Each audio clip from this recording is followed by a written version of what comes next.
ఈరోజు మన సామెత ఏంటంటే, "ఓపలేనమ్మకి రోషం ఎక్కువట." అమ్మే కావాలా?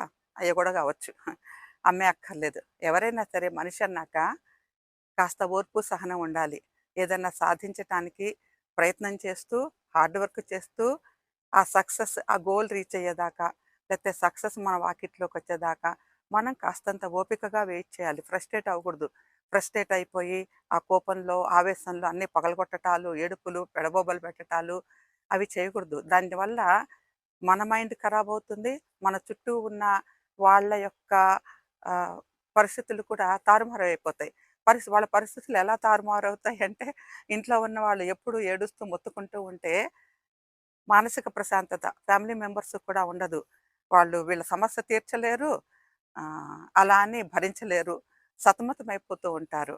సో, అందుకని చెప్పి రోషపడకూడదు, ఆవేశపడకూడదు.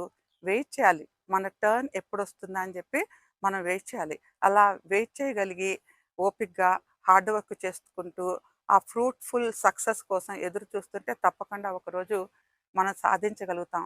అంతేకాని ఏడ్చి చేయగలిగిందేమీ లేదు. ఆహ్, ఈ ఈ సామెతలన్నీ కూడా మన చుట్టుపక్కల మనం నిత్య జీవితంలో అనుభవించే వాటిల నుంచి పుట్టినవే. ఎక్కడి నుంచో వచ్చినవి కాదు.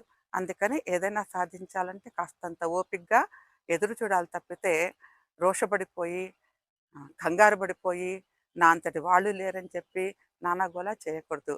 అందుకే అంటారు, "ఓపలేనమ్మ" అంటే ఓర్పు లేని మనిషి. రోషం ఎక్కువట. నానా గందరగోళం చేసేస్తూ ఉంటారట. ఓకే.